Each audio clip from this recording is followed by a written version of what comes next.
Hey guys, in today's video we're going to be checking out the Diamond Select The Dark Tower. This is the Gunslinger Collector's action figure.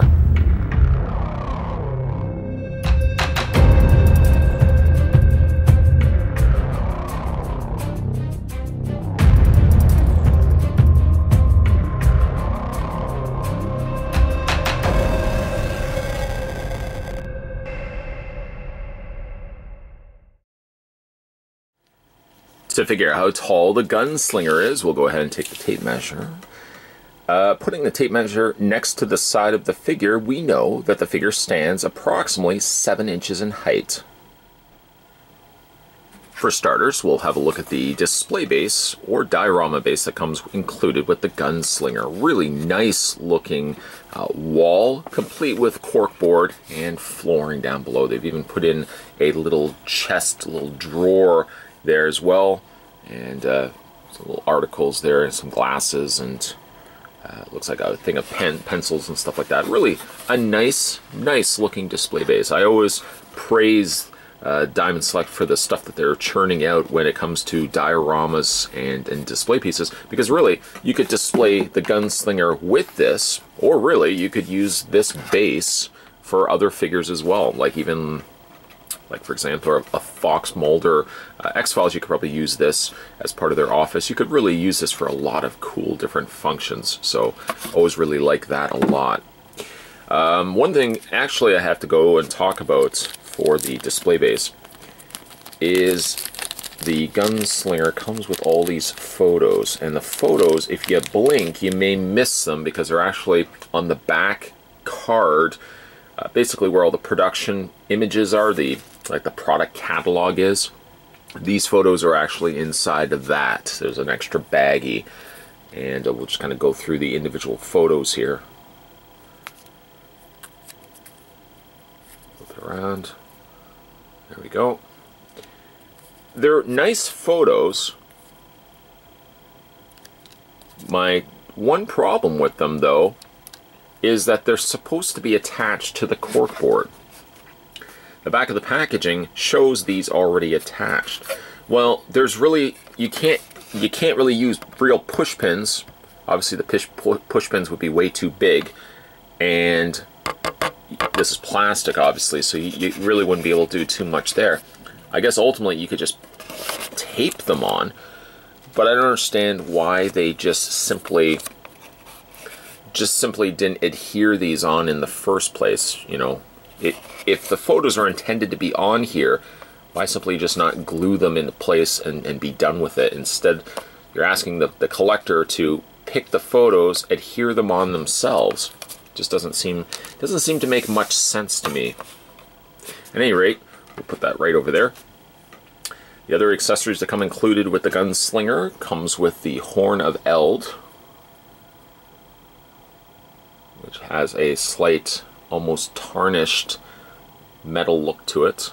Looks like it's very old and aged. Nice silver there also as well. Theoretically, you could have him holding it. It doesn't look like there's a section on him where you can hold it if he's not holding it in his hand. Of course, as a Gunslinger, he's going to come with a couple of revolving pistols.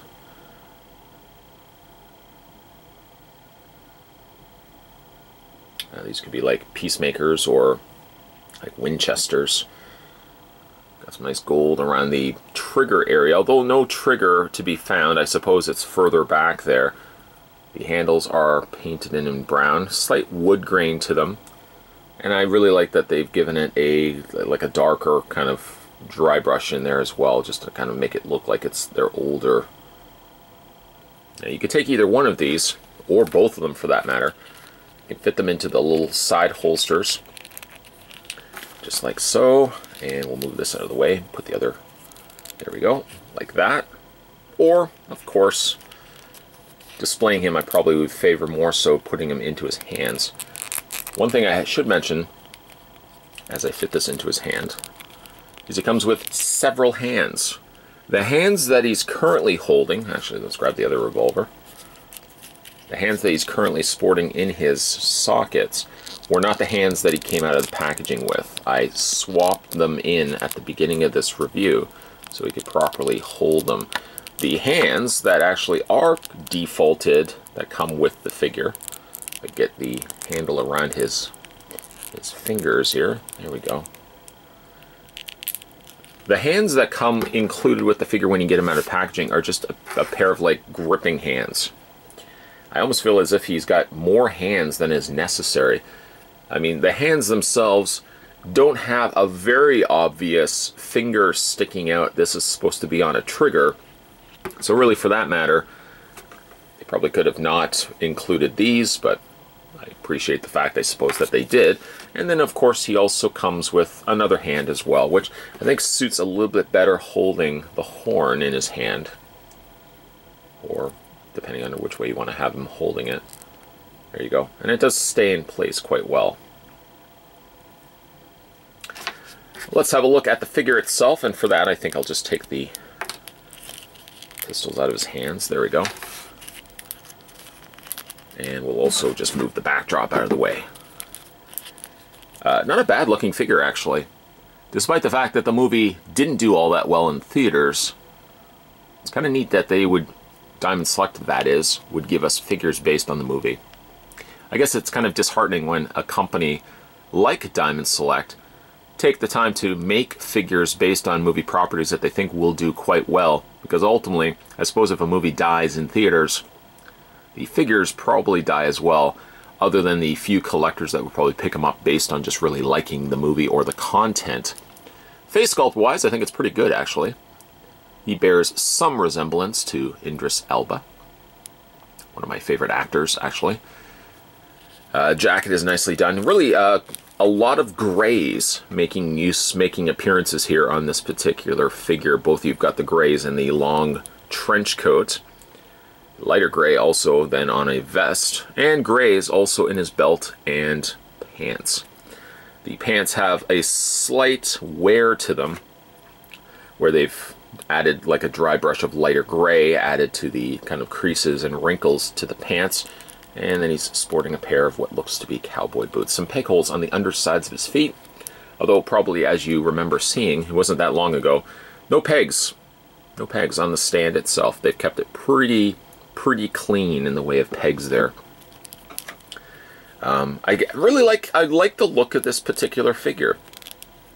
He's got a lot of depth to him, even though he does really make use of a lot of similar colors, the grays and whatnot.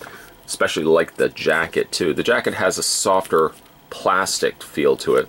It's not very rigid. There's very little, obviously there's pliability to it, but you really can't bend it and keep it in place. But at least it does have some softer capabilities to it.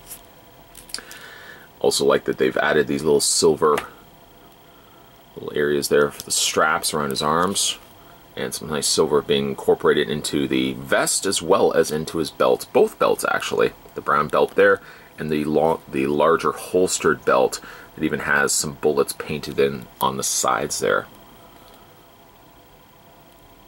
Posability on this guy. His head rotates left and right, hinge up and down. Universal joints on the arms, so those arms rotate out as well as all the way around. He has a swivel on the bicep.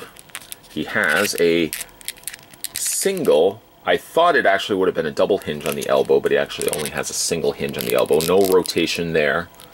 Rotation on the hands, hinge back and forth.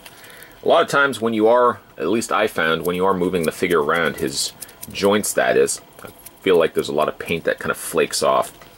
Long term, I don't think it's going to be a problem. It's probably just like the initial few times that you're bending and moving the figure to get a little extra paint in there. That's common with really a lot of figures that do that. Upper torso ball joints, nothing in the waist. Nice split on the legs, however. Swivel on the top cut of the thigh. Double hinge on the knee. And then as it comes to his feet actually have a considerable amount of ankle pivot, both ankle rocking back and forth, and a hinge up and down on the feet. Very, very nice looking figure. It's a shame that the movie really wasn't as good and didn't deliver well in box office, but otherwise, I really do think that this figure turned out a lot better than the movie. Yeah, so like I said, it must be pretty disheartening for manufacturers like Diamond Select to be churning out really good figures based on movies that otherwise don't deliver well in theaters. Dark Tower didn't really do all that great in theaters and got kind of critically panned, but I think the figures turned out pretty good. It's a gamble, of course, for any company to delve into a different property than the go-tos. Diamond Select, of course, has big success when it comes to the properties such as Ghostbusters because it's an older property. You're guaranteeing yourself that collectors are going to be picking up figures because they really have always loved older movie properties. So that's pretty much a given. When it comes to like the newer movies, it's a toss-up. Sometimes movies could be really good in theaters and successful, and other times not so much.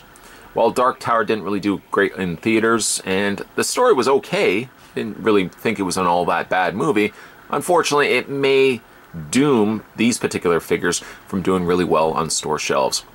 And that really is the true crime, because they're good looking figures. I think the Gunslinger turned out very nice, but the only real problem I have is not really so much the figure, but the fact that the actual photos are something that you have to put onto the board yourself. I don't know why they just didn't simply attach it as such, so when you take it out of packaging, everything's kind of already in place. But, I mean, that's a very, very small gripe for an otherwise really good-looking figure.